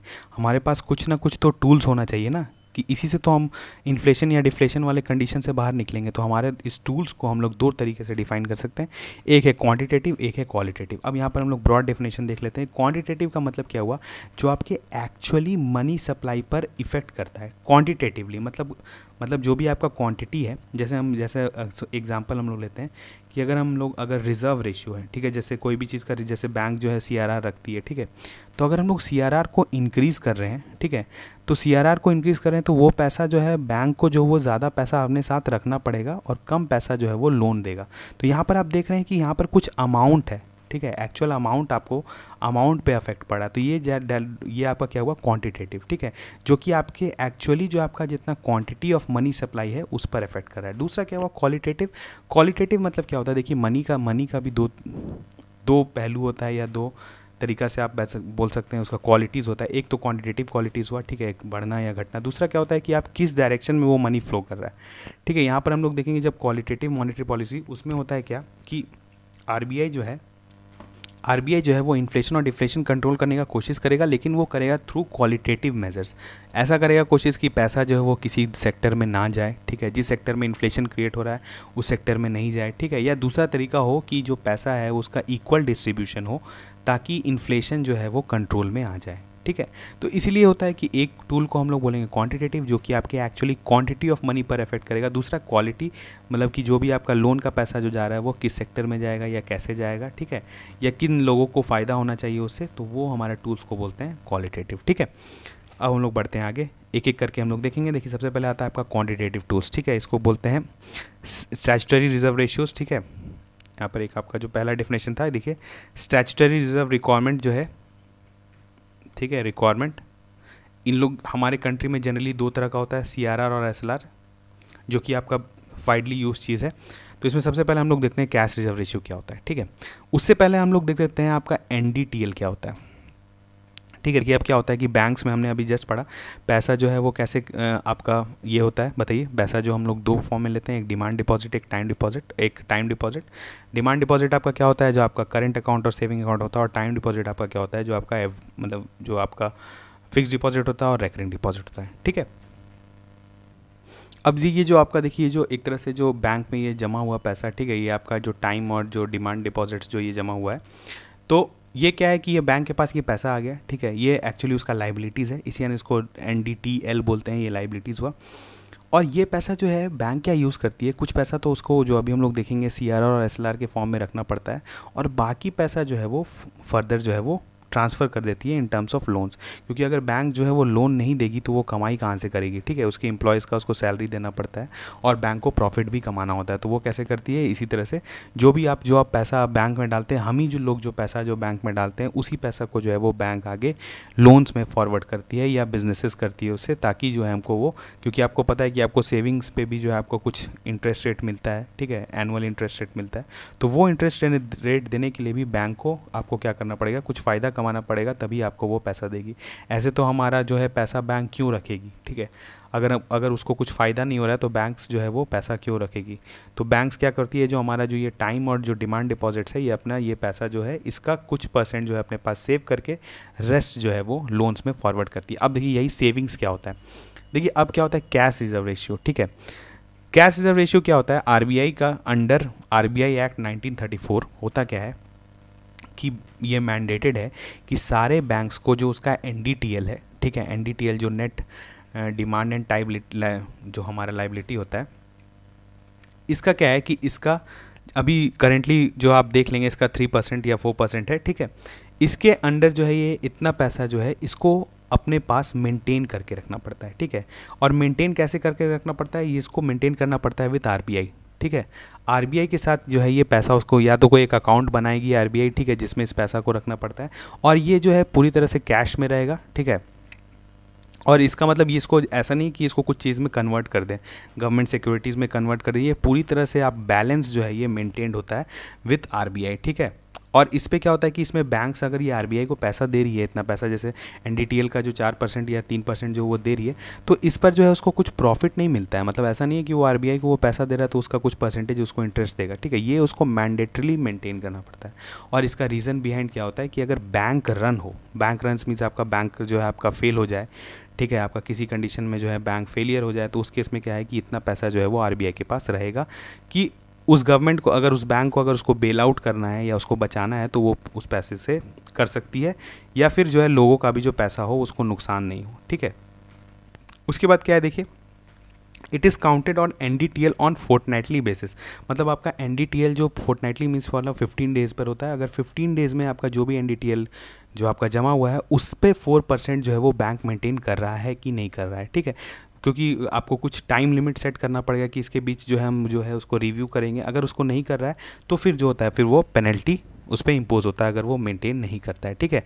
और देखिए अब किस पर है ये, all scheduled commercial banks are required to maintain, all SCB, ठीक है, सारे शेड्यूल कमर्शियल बैंक को CRR मेंटेन करना पड़ता है। और पेनल्टी जो होता है वो बेस्ड होता है on bank rate, bank rate जो होता है जनरली आपका जिस रेट पर जो है RBI जो है वो बैंक को लेंड करती है लॉन्ग टर्म लोन्स, तो बैंक रेट जो है वो अब बहुत फ्रीक्वेंटली यूज़ नहीं होता है, लेकिन जो पेनल्टी आपका जो बैंक्स पे इंपोज होता है ये किसी तरह से जो है लिंक किया रहता है बैंक रेट से। आपको इतना डिटेल में नहीं जानना है, आपको जानना है ये क्या कि सिर्फ अगर आपका फोर्टनाइटली बेसिस पे अगर CRR मेंटेन बैंक नहीं करता है तो उस पर जो है वो पेनल्टी इंपोज करती है RBI, याद रखें, ठीक है।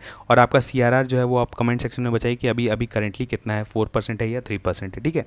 उसके देखिए हमारे क्या है स्टैट्यूटरी लिक्विडिटी रेशियो, ठीक है, ये कैसे हुआ, हर देखिए जितना भी रेशियो होता है या जितना भी जो भी इम्पोजिशन होता है बैंक्स पे उसको कोई लॉ का बैकिंग ज़रूरी है। जैसे CRR को कौन सा लॉ बैक करता है, RBI एक्ट 1934, तो आपसे इस पे बेस्ड ज़रूर क्वेश्चन आ सकता है, बताइए CRR जो है वो मैंडेटेड है अंडर विच लॉ, तो आपका कोई आंसर क्या होगा, RBI एक्ट 1934।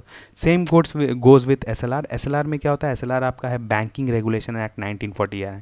देखिए अब जब भी आप मॉनेटरी पॉलिसी बैंकिंग पढ़ते हैं तो यहाँ पर 2 एक्ट बहुत इंपॉर्टेंट है, एक है आपका RBI एक्ट और एक है आपका बैंकिंग रेगुलेशन एक्ट 1949, ठीक है। तो SLR जो है वो आपका RBI मैंडेट करती है अंडर बैंकिंग रेगुलेशन एक्ट 1949, ठीक है। देखिए क्या है, bank must keep this deposit, अब देखिए यहाँ पर क्या था, CRR जो था वो क्या था, बैंक को in form of balance maintain करना था विद आरबीआई, ठीक है। लेकिन एसएलआर क्या है, जो भी परसेंट है यहाँ पे शायद 18% है, आप इसको भी चेक कर लें कि अभी करंटली एसएलआर कितना है, क्योंकि ये चेंज होते रहता है। इसी इस डेटा को आप जो है, अगर आपसे जनरली बैंकिंग के एग्जाम्स में इसका क्वेश्चन आता है, ईपीएफओ में आपका ऐसा नहीं पूछा जाएगा कि अभी एसएलआर कितना है, लेकिन आपको एसएलआर के बारे में पूछा जा सकता है, और ये पूछा जा सकता है कि किस एक्ट के अंडर हम लोग इसको इम्पोज करते हैं, ठीक है। अब देखिए क्या है हमारा सीआरआर, अभी हमने देखा कि वो बैलेंस के फॉर्म में आरबीआई के साथ जो है वो बैंक्स मेंटेन करती है, लेकिन एसएलआर को क्या है, हम लोग कैश में भी, बैलेंस में भी रख सकते हैं, और उसके अलावा हम लोग क्या रख सकते हैं, दूसरा लिक्विड जो और फॉर्म्स हो सकता है, जैसे कैश में, गोल्ड में, गवर्नमेंट सिक्योरिटीज़ में, ठीक है, ट्रेजरी बिल्स में। तो बहुत तरीका होता है जिस तरह से हम लोग इसको रख सकते हैं, ठीक है। अब देखिए क्या ये भी सेम है, काउंटेड ऑन एनडीटीएल, ठीक है, डिमांड एंड टाइम लायबिलिटी पे कैलकुलेट होता है, और ये भी 15 डेज़ पे होता है, फोर्टनाइटली। तो इस बात का आप ध्यान रखें, अगर एसएलआर मेंटेन नहीं है 15 दिन पे, तो जो है फिर आरबीआई आपका पेनल्टी इंपोज करती है, ठीक है। और देखिए all schedule commercial banks are required to maintain same, ठीक है, सेम चीज़ें जैसे सीआरआर है, और पेनल्टी जो है वो भी सीआरआर के जैसा ही इंपोज किया जाता है, जिसका जो लिंकिंग होता है वो थ्रू होता है बैंक रेट, ठीक है। तो इस बात का ध्यान रखें, आपको इतना पता होना चाहिए कि किस एक्ट के अंदर है, वो कितना परसेंट है या नहीं है, वो आपको नहीं पता हो तो वो भी चलेगा, लेकिन जो है आप किस फॉर्म में वो रहता है, ठीक है, उसको, जैसे यहाँ पर सीआरआर को in form of cash balance maintain करना पड़ता है विद आरबीआई, लेकिन यहाँ पर क्या है कि जो भी 18% ऑफ एनडीटीएल होगा उसको हम लोग, उससे हम लोग गवर्नमेंट सिक्योरिटीज़ भी खरीद सकते हैं, कुछ सर्टेन परसेंटेज तक, जो कि आपका आरबीआई डिसाइड करता है, ठीक है। हम लोग बढ़ते हैं आगे। अब देखिए हमारा दूसरा आता है, हमारा तो मतलब ये क्वालिटेटिव में हमारा पहला टूल क्या था, सीआरआर और एसएलआर। तो अभी हमने जस्ट बोला, अभी देखिए हम लोग इसको एक चीज़ और यहाँ पे डील कर लेते हैं। अगर आप अभी हमारा जो एक्सपेंशनरी पॉलिसी था, ठीक है, जिसको हमने चीप मनी पॉलिसी या इजी मनी पॉलिसी हम लोग कर रहे थे, तो उसमें क्या हो रहा था, जल्दी से बताइए। हम लोग क्या कर रहे थे कि पैसे का, मनी का सप्लाई इंक्रीज़ कर रहे थे। तो मनी का सप्लाई अगर हम लोग को इंक्रीज़ करना होगा, तो सीआरआर और एसएलआर को हम लोग क्या करेंगे, जल्दी से बताइए, घटाएंगे क्यों, क्योंकि अगर 4% से अगर हम 3% कर देते हैं, तो क्या होगा कि अब सिर्फ एनडीटीएल का 3% ही बैंक को अपने पास रखना पड़ेगा, आरबीआई के साथ मेंटेन करना पड़ेगा। बाकी 97% जो पैसा है जो एनडीटीएल का, उसको वो लोन्स में दे सकती है या उससे बिजनेस कर सकती है, ठीक है। तो ऑब्वियसली जब बैंक्स को सीआरआर या एसएलआर कम मेंटेन करना पड़ता है, तो उसके पास ज़्यादा पैसा बचता है, तो ज़्यादा पैसा बचता है तो ज़्यादा पैसा लोन में देगी, ज़्यादा पैसा लोन में देगी तो ज़्यादा पैसा लोगों के पास आएगा, और आपका पूरा इकॉनमी जो है वो एक्सपेंशनरी मोड में आ जाएगा। तो हो सकता है कि आपका अगर डिफ्लेशनरी कंडीशन है कंट्री में, तो वो इन्फ्लेशन, मतलब वो प्राइस लेवल जो है वो नॉर्मलाइज कर जाए। और जस्ट इसका जो है हमारा कॉन्ट्रैक्शनरी में क्या होगा, हम लोग सीआरआर और एसएलआर को बढ़ा देंगे काफ़ी, अब कम पैसा बचेगा बैंक के पास, तो जब कम पैसा बचेगा तो वो कम पैसा आगे फॉरवर्ड करेगी, तो वही होगा कि आपका फिर मनी सप्लाई जो है इकॉनमी में घट जाएगा, ठीक है। आगे बढ़ते हैं। उसके बाद हमारा आता है लिक्विडिटी एडजस्टमेंट फैसिलिटी, ये हम आया था 2000 में। ये भी इंपॉर्टेंट इसलिए है क्यों, क्योंकि हम लोग, हमारा जो रेपो रेट है, ठीक है, इसको हम लोग रीपर्चेज एग्रीमेंट के अंदर रेपो बोलते हैं, ठीक है। तो रेपो रेट जो है हमारा, वही हमारा पॉलिसी रेट भी है, ठीक है। अब रेपो रेट को भी हम लोग घटाते हैं तो देखते हैं हमारा कैसा मॉनेटरी पॉलिसी, मतलब हमारा कैसा मनी सप्लाई इंक्रीज़ होता है या डिक्रीज़ होता है। देखिए लिक्विडिटी एडजस्टमेंट फैसिलिटी, सबसे पहले तो आप इस टर्म को समझिए। देखिए हमारा क्या होता था कि बैंक्स को कभी कभी लिक्विडिटी क्रंच हो जाता था, ठीक है।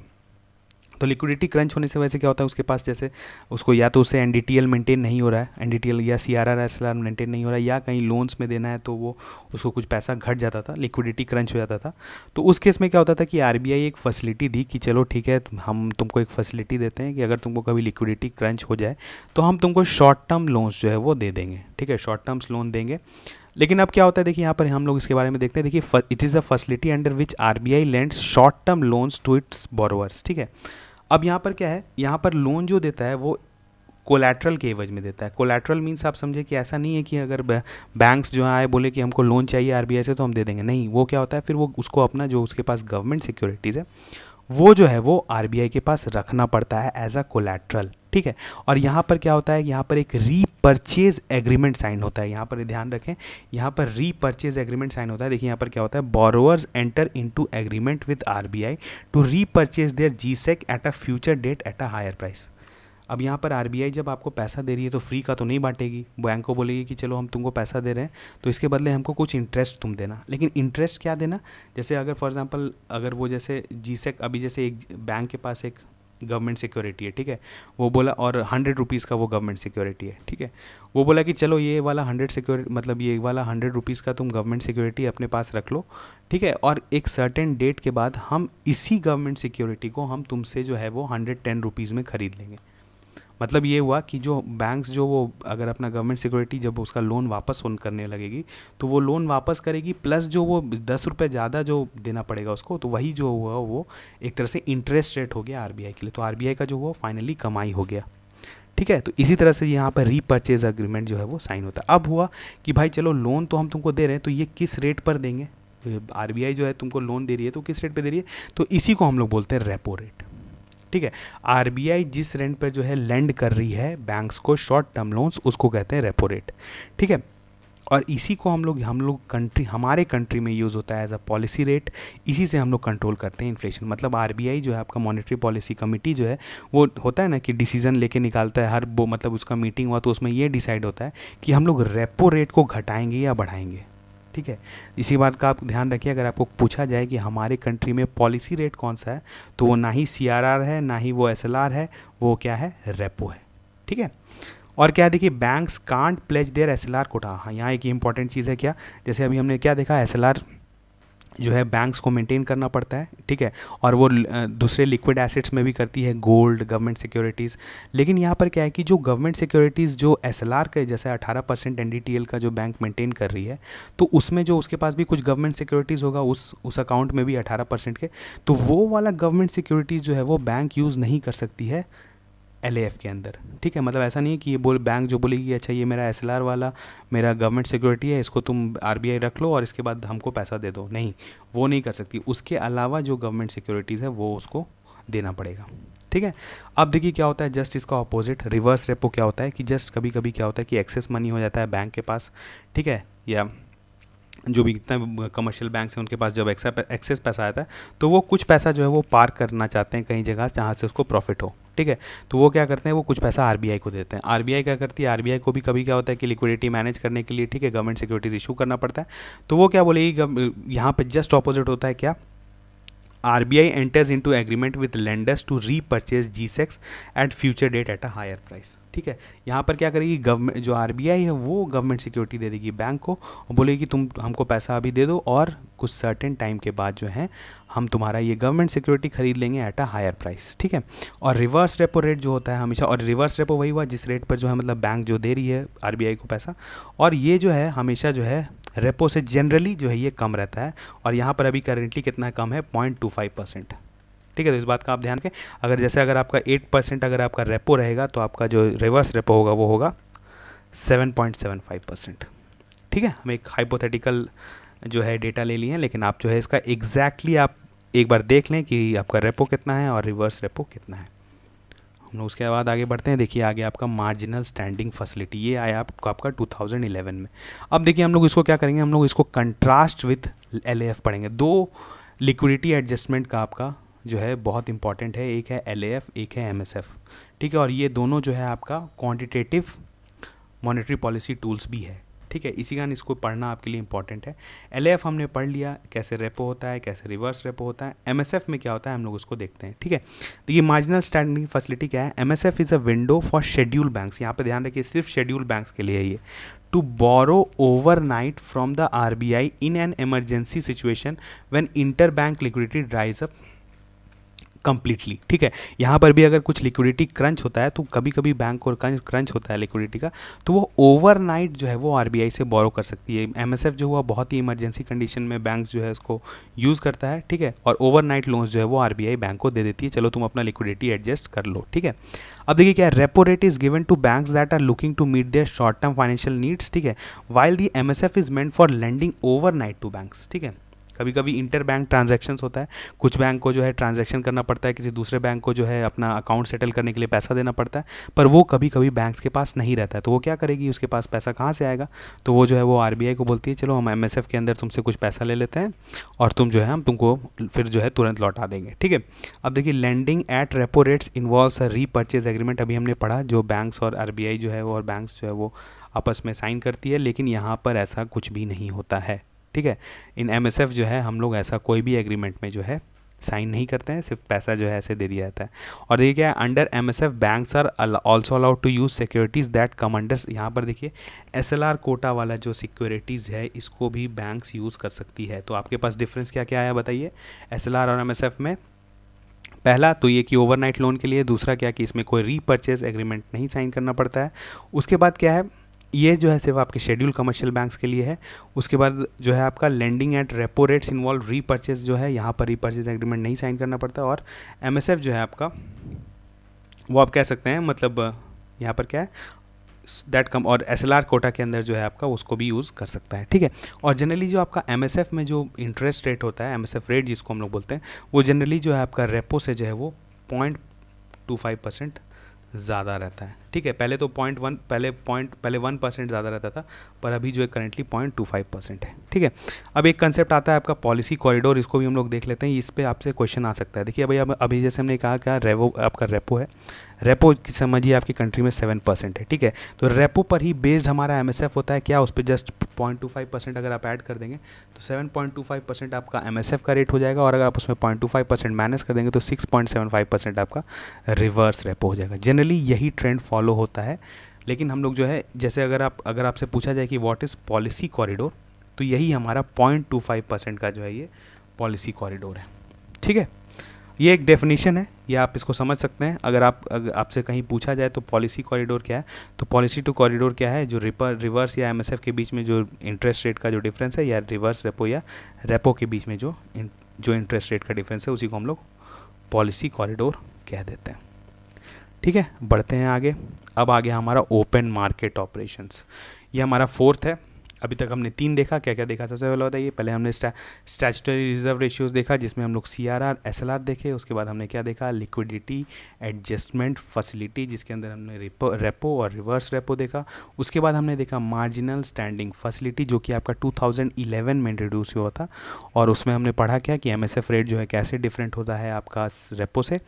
और उसके बाद हम यहाँ पर देख रहे हैं open market operations. Open market operations देखिए अभी हम लोग आगे भी पढ़ेंगे, जब हम लोग अपना एक्सचेंज रेट पढ़ेंगे, ठीक है, जब हम लोग एप्रिसिएशन डेप्रिसिएशन ऑफ करेंसी पढ़ेंगे, जब आपका जो डिवैल्यूएशन होता है, ठीक है, जो करेंसीज़ का कैसे आरबीआई जो है वो एक्सचेंज रेट को भी मैनेज करती है, ठीक है, तो वहाँ पर भी ओपन मार्केट ऑपरेशंस का हम लोग एक बार जिक्र करेंगे, ठीक है। लेकिन जनरली ओपन मार्केट ऑपरेशंस को अगर आप लोग बेसिकली समझना चाहें तो जैसे आरबीआई क्या होता है, ठीक है, इसके पास गवर्नमेंट सिक्योरिटीज़ होता है जो गवर्नमेंट इशू करती है, ठीक है।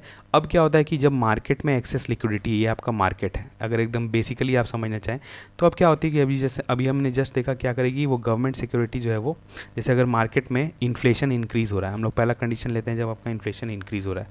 इन्फ्लेशन इंक्रीज़ हो रहा है, इसका मतलब क्या है, मार्केट में पैसा काफ़ी ज़्यादा हो गया है, ठीक है, पैसा उसको कम करना है, तो क्या करेगी आरबीआई अपने अकाउंट से गवर्नमेंट सिक्योरिटी निकालेगी और उसको बेच देगी। तो जब गवर्नमेंट सिक्योरिटी वो बेचना स्टार्ट करेगी तो क्या होगा कि मनी मार्केट में लोग के पास पैसा कम ना स्टार्ट होगा। जब पैसा कम होगा तो मनी सप्लाई घटेगा, मनी सप्लाई घटेगा तो आपका इन्फ्लेशन भी घटेगा, ठीक है। तो इन केस ऑफ आपका जब भी इन्फ्लेशन या मनी सप्लाई इंक्रीज़ हो जाता है तो आरबीआई जो है वो गवर्नमेंट सिक्योरिटीज़ या ट्रेजरी बिल्स या जिस भी तरह का जो और भी तरह का सिक्योरिटीज़ होता है उसको सेल करती है, ठीक है, और उससे जो है एक्सेस लिक्विडिटी जो होता है उसको वो मार्केट से हटा देती है, ठीक है। सेम होता है अगर आपका डिफ्लेशनरी कंडीशन है, मार्केट में बिल्कुल सूखा चल रहा है, पैसा है नहीं, तो क्या करेगी आरबीआई अपना गवर्नमेंट सिक्योरिटीज़, जल्द बताइए, यहाँ पर पहले में क्या कर रही थी, अपना बेच रही थी, दूसरे में क्या करेगी वो खरीदना स्टार्ट कर देगी, ठीक है। आपके मार्केट में जितना भी लोग के पास जो गवर्नमेंट सिक्योरिटीज़ लेके बैठे हुए हैं बोलेंगे कि भाई तुम हमको दे दो और तुम ये पैसा ले लो, ठीक है, और ये पैसा लो और ये तुम खर्च करो इकॉनमी में। जब तुम पैसा खर्च करोगे तो इकॉनमी में डिमांड बढ़ेगा और फिर जो है आपका डिफ्लेशन टाइप का जो कंडीशन है वो चला जाएगा। अब देखिए अभी हमने जस्ट पढ़ा था अब थोड़े दिन पहले, जब 2016 के आसपास जब आपका डीमोनेटाइजेशन हुआ था, तो उस समय क्या हुआ था कि सब लोग हम लोग देख रहे थे बैंक में लाइन लगे हुए थे, काफ़ी लोग डिपॉजिट कर रहे थे पैसा। तो जब पैसा डिपॉजिट कर रहे थे तो आप समझिए कि एनडीटीएल जो है उस समय बैंक्स का कितना बढ़ गया होगा, क्योंकि सब लोग पैसा अकाउंट में अपने जमा कर रहे थे, ठीक है। तो जब पैसा जमा कर रहे थे तो आपका क्या हुआ कि जो आपका एक्सेस लिक्विडिटी हो गया, आपका इकॉनमी में जब एक्सेस लिक्विडिटी आ गया, आपका बैंक के पास काफ़ी ज़्यादा पैसा आ गया, वो लेंडिंग स्टार्ट कर सकता था। तो उस समय एक्सेस लिक्विडिटी था तो वो एक कंडीशन बन सकता था इन्फ्लेशन का, ठीक है। लेकिन वहाँ पर क्या हुआ कि वहाँ पर मार्केट काफ़ी इन्फ्लेशनरी हो रहा था, तो वहाँ पर आरबीआई ने एमएसएस जो है मार्केट स्टेबलाइजेशन स्कीम के अंदर जो है एमएसएस बॉन्ड्स इशू किया था, आप पढ़े होंगे। तो ये भी kind of open market operation ही है, ठीक है। उसके बाद हम लोग market sterilization in case of managing exchange rate, इसको हम लोग पढ़ेंगे कब, जब हम लोग पढ़ेंगे हमारा बैलेंस ऑफ पेमेंट और वहाँ पर एक्सचेंज रेट का जो कंसेप्ट आएगा वहाँ पर हम लोग देखेंगे इस चीज़ को। तो हम लोग देखेंगे कि मार्केट स्टेरिलाइजेशन भी आरबीआई कैसे करती है। जब आपका करेंसी डिवैल्यूएशन करना पड़ता है, ठीक है, उस समय पैसा जो है आपका इकॉनमी में काफ़ी इंक्रीज़ हो जाता है और उस केस में हम लोग को एक्सेस लिक्विडिटी को जो है वो मार्केट से निकालना पड़ता है। तो उस केस में जो है वो ओपन मार्केट ऑपरेशंस आरबीआई को करना पड़ता है। देखिए सब एक चीज़ जो है एक दूसरे से लिंक्ड है। ऐसा नहीं है कि हमारा जो एक्सचेंज रेट है वो इन्फ्लेशन से रिलेटेड नहीं होता है, तो इस तरह से नहीं होता है। इकॉनमी में जो है सारे चीज़ रिलेटेड होते हैं, इसलिए ना आपको सब चीज़ जो है वो अच्छे से पढ़ना होगा, ठीक है। तो ओपन मार्केट ऑपरेशंस हमने समझ लिया, जब आरबीआई जो है गवर्नमेंट सिक्योरिटीज़ जो है वो खरीदती है या बेचती है इन case of inflation and deflation. अब देखिए हमारा आता है क्वालिटेटिव टूल्स, इसको हम लोग थोड़े जल्दी से देखेंगे, ये आपके लिए बहुत इंपॉर्टेंट नहीं है, पर अगर आप देख के जाएंगे तो आप एक बार इसके बारे में समझ जाएंगे। देखिए अब क्या होता है, अभी हमने क्या देखा, आरबीआई जो है वो क्वांटिटेटिव टूल्स यूज़ की, क्या क्या की, एसएलआर, सीआरआर, रेपो, एमएसएफ, ठीक है, ओपन मार्केट ऑपरेशंस। तो इससे क्या हुआ कि आपका एक्चुअली क्वांटिटी ऑफ मनी जो है वो डिक्रीज़ करता है या इंक्रीज़ करता है। इस पे ये नहीं पता चलता है कि आपका पैसा जो है वो किस सेक्टर में जा रहा है, ठीक है, या आप अगर आप मॉनेटरी पॉलिसी रेट चेंज कर रहे हैं तो उसका इफ़ेक्ट जो है वो आम पब्लिक तक पहुंच रहा है या नहीं पहुंच रहा है। तो इस तरह की चीज़ को पॉसिबल बनाने के लिए आरबीआई जो है वो अपना कुछ क्वालिटेटिव टूल्स को भी यूज़ करती है, ठीक है, कि आपके इकॉनमी में जो है इन्फ्लेशन घटा रहे और ओवरऑल ग्रोथ जो है वो अचीव करते रहे, ठीक है। तो इसमें सबसे पहले देखिए क्या होता है, मॉरल सुएशन, ये एक टर्म है, समझ लीजिए ये स्टैंडर्ड टर्म है। मॉरल सुएशन मतलब क्या हुआ कि आरबीआई जो है वो अपने मीटिंग्स करके बैंक बोर्ड्स को, मतलब बैंक बोर्ड ब्यूरो जैसे है, बैंक्स का जो ऑर्गेनाइजेशंस है, या फिर और जो मतलब आपका इंडियन बैंकिंग एसोसिएशन है, इन लोग के साथ मीटिंग करते रहती है। उन लोगों को बताया जाता है कि आप जो है कुछ ऐसा डिसीजंस लें जिसके वजह से जो है हमारे कंट्री में क्रेडिट सिस्टम इम्प्रूव हो, ठीक है।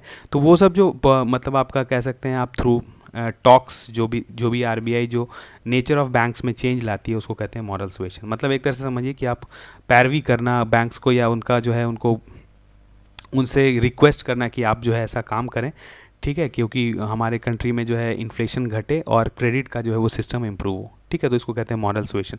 दूसरा क्या होता है, डायरेक्ट एक्शन। डायरेक्ट एक्शन मतलब क्या हुआ कि आरबीआई बोले जा रही है पर फिर भी बैंक्स जो है, कुछ बैंक्स नहीं काम करते हैं, तो उस केस में क्या होता है, आरबीआई को स्टेप्स लेना पड़ता है।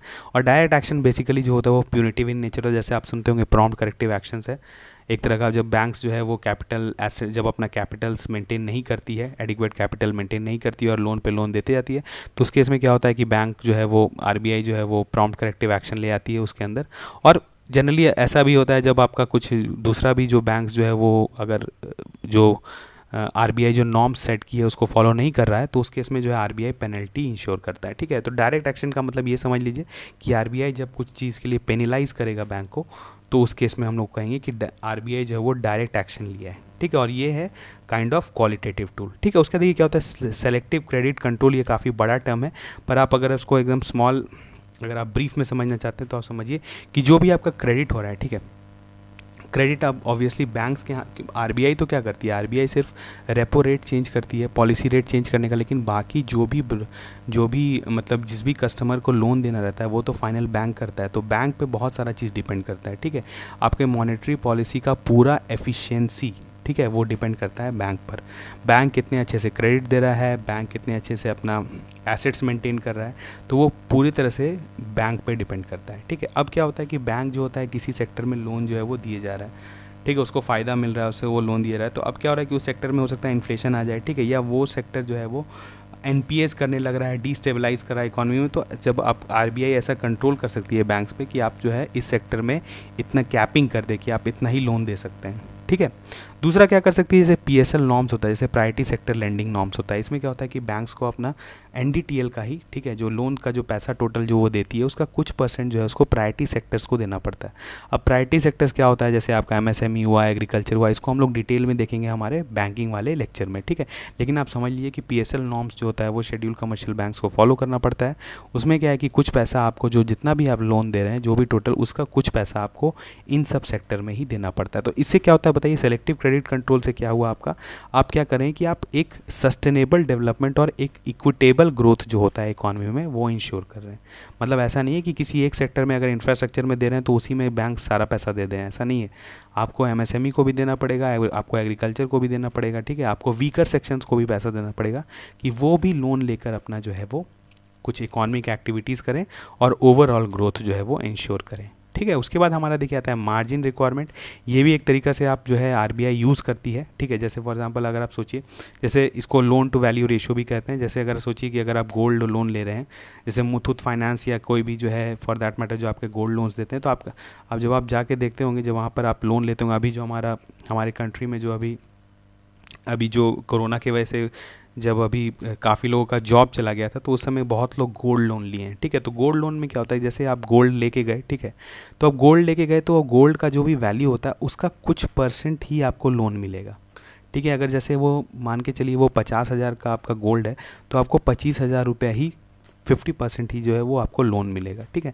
तो इसी को बोलते हैं, अगर इसको चाहे आरबीआई तो इंक्रीज़ कर सकता है या डिक्रीज़ कर सकता है। फॉर एग्जांपल अगर इंक्रीज़ कर दे, ठीक है, तो आपको इंक्रीज़ कर देगा, अगर आपको 35,000 मिलने लगे तो ऑब्वियसली आपका क्या है, आपके पास ज़्यादा पैसा आएगा, तो एक तरह से हो सकता है कि आप ज़्यादा खर्च करें, तो वो भी एक हो सकता है इन्फ्लेशनरी इन नेचर हो, ठीक है।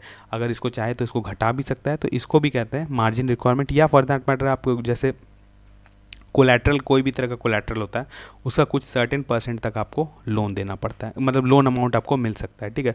उसको भी अगर वो चेंज कर दे, ठीक है, और भी बाकी ऐसा नहीं है गोल्ड लोन, और भी जो बाकी लोन्स होता है जिसमें कोलैटरल का होता है, तो उसमें कुछ परसेंट तक का ही आपको लोन मिलता है, तो उसको भी अगर आरबीआई चेंज करती है तो आपका ओवरऑल जो है वो मनी सप्लाई चेंज होता है, ठीक है। तो हमने यहाँ पर देखा क्वांटिटेटिव टूल्स, हमने देखा क्वालिटेटिव टूल्स। क्वांटिटेटिव टूल्स आपके लिए काफ़ी इंपॉर्टेंट है, आप उसको फिर से रिवाइज करें, सारे चीज़ जो माइनर डिटेल्स है उसको देख कर जाएँ, क्योंकि उस पर बेस्ड आपका क्वेश्चन आ सकता है। अब हम लोग बढ़ते हैं आगे। अब देखिए हम लोग क्या है कि अब मेजर कंसेप्ट हम लोग पढ़ लिए, ठीक है। सबसे हमने क्या देखा, मनी सप्लाई, उसके बाद हमने क्या देखा, मॉनेटरी पॉलिसी, और हम लोग देखेंगे अब उससे कुछ बेस्ड क्वेश्चन जो आपके आ चुके हैं। जैसे आपका देखिए CDS में आया हुआ क्वेश्चन है ये, यहाँ पे क्या है, cash reserve ratio refers to, ठीक है, अभी हमने जस्ट पढ़ा CRR। जल्दी बताइए कौन सा ऑप्शन सही होगा इसमें। The share of net demand and time liabilities NDTL that banks have to hold as liquid assets, ठीक है। दूसरा ऑप्शन है the share of NDTL that banks have to hold as balances with the RBI, the share of the net NDTL that banks have to hold as a part of their cash reserves, and the ratio of cash holding to reserves of the banks. तो बताइए क्या होगा सही option होगा इसमें option B. क्यों, कि हमने क्या कहा था कि have to hold as a balance with RBI। ध्यान आपको होगा, जस्ट हमने पढ़ा था, क्योंकि उसमें बैलेंस की तरह जो है इसको होल्ड करना पड़ेगा, ना ही किसी दूसरे लिक्विड एसेट में ये कर सकती है, ना ही ये गवर्नमेंट सिक्योरिटी में होल्ड कर सकती है, ना ही गोल्ड में कर सकती है। ये जो है उसको बैलेंस के फॉर्म में RBI के साथ मेंटेन करना पड़ेगा, CRR, ठीक है। लेकिन SLR जो है वो दूसरे लिक्विड एसेट्स में भी कर सकती है, जैसे बताइए क्या, gold, government securities, treasury bills etcetera. अब हमारा आता है which of the following measures would result in an increase in the money supply in the economy, ठीक है। मॉनेटरी पॉलिसी रिलेटेड क्वेश्चन है, मनी सप्लाई किन मेजर से जो है वो इंक्रीज करेगा। पहला आपका purchase of government securities from the public by the central government, इससे बिल्कुल इंक्रीज होगा। क्यों, क्योंकि जब हमने जस्ट पढ़ा ओपन मार्केट ऑपरेशन में, जब RBI जो है वो गवर्नमेंट सिक्योरिटी खरीदने लगी लोगों से, लोगों के पास पैसा बढ़ेगा तो उससे मनी सप्लाई इंक्रीज होगा। दूसरा क्या है, deposit of currency in commercial banks by the public. बताइए इसमें क्या होगा, मनी सप्लाई इंक्रीज करेगा, बिल्कुल इंक्रीज करेगा। क्यों, क्योंकि फॉर्मलाइजेशन हो रहा है इकोनॉमी में, ठीक है।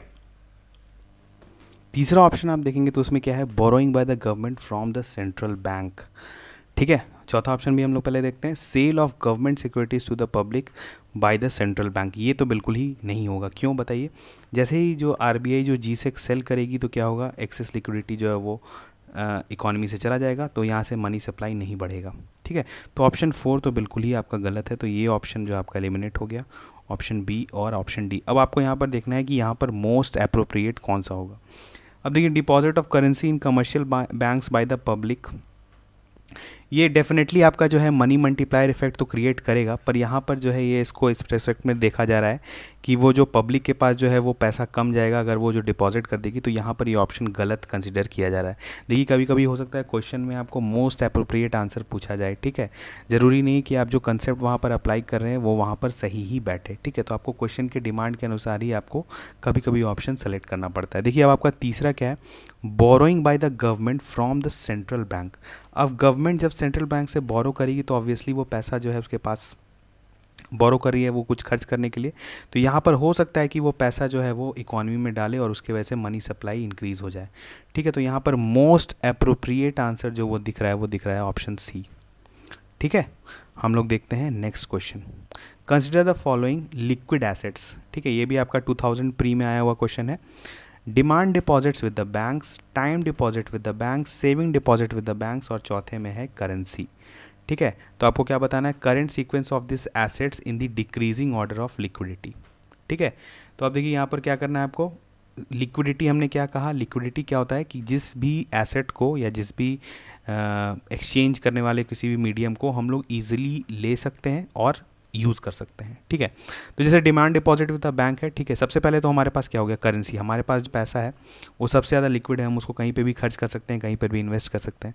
उसके बाद हमारा क्या आता है, डिमांड डिपॉजिट। ठीक है, डिमांड डिपॉजिट हमने क्या कहा था, क्योंकि हम लोग अपने डिमांड पर इसको विड्रॉ कर सकते हैं बैंक से। ठीक है, अब इसको विड्रॉ कर रहे हैं।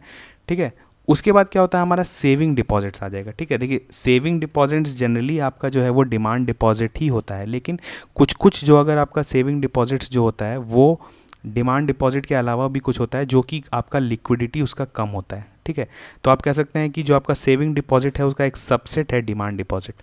तो हमारा सबसे लिक्विड हो गया करेंसी, जो कि है आपका ऑप्शन 4, आपका पहला वाला जो हो गया। उसके बाद वो आपका आ जाएगा 1, उसके बाद आपका आ जाएगा 3, और उसके बाद आ जाएगा आपका 2। टाइम डिपॉजिट तो हमने अभी देखा, फिक्स्ड और रिकरिंग डिपॉजिट, जिसको आप किसी टाइम के बाद ही अपना विड्रॉ कर सकते हैं। तो आपका ओवरऑल जो सही ऑप्शन हुआ ऑप्शन डी।